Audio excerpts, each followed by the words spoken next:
নমস্কার, আজ তৈরি করবো আমসত্ত্বর চাটনি। এখানে 500 গ্রাম আমসত্ত্ব জল দিয়ে ভিজিয়ে 1/2 ঘন্টা রেখে দেবো নরম হওয়ার জন্য। এবারে 1 টেবিল চামচ পাঁচফোড়ন ভালো করে ভেজে নিচ্ছি, নিয়ে মিক্সিতে শুকনো গুঁড়ো করে নেব। নিয়ে এবার কড়াইয়ে রিফাইন অয়েল দিয়েছি 1 টেবিল চামচ, দিয়ে দিলাম 2টো শুকনো লঙ্কা, একটা তেজপাতা, আর দেবো 1 চা চামচ পাঁচফোড়ন, দিয়ে 1-1.5 মিনিট ভেজে নেব, একটা স্মেল বের হবে। তারপরে দিয়ে দেবো ভিজিয়ে রাখা আমসত্ত্ব, আর যে জলে ভিজিয়ে রেখেছিলাম সেই জলটা দিয়ে দিলাম। এবার খুন্তি দিয়ে টুকরো করে কেটে দিয়েছি। আমসত্ত্বটা সেদ্ধ হয়ে এসেছে প্রায়। এখন দিয়ে দেবো স্বাদ মতো লবণ, দিয়ে ভালো করে আমসত্ত্বটা নাড়তে থাকবো। ভিডিওটা পুরো দেখার জন্য অনুরোধ রইল। ভিডিওটা দেখে একটা লাইক করবেন, কমেন্ট শেয়ার করবেন।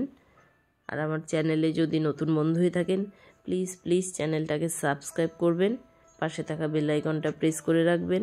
আর ফেসবুক থেকে দেখলে প্লিজ ফলো করবেন। এবার দিয়ে দিচ্ছি 4 টেবিল চামচ চিনি। এনে 500 গ্রাম আমসত্ত্ব নিয়েছিলাম, কোনো তেঁতুল ব্যবহার করিনি, তাই চিনিটা খুব কম লাগবে।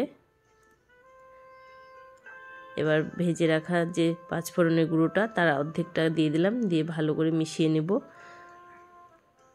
চাটনিটা এখন ভালো করে নাড়াচাড়া করতে হবে, না হলে নিচে লেগে যাবে। চাটনিটা পুরো হয়ে এসেছে।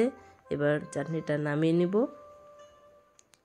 নিয়ে যে বাকি পাঁচফোড়নের গুঁড়োটা সেটা উপর থেকে ছড়িয়ে ঢেকে রেখে দেব। ধন্যবাদ।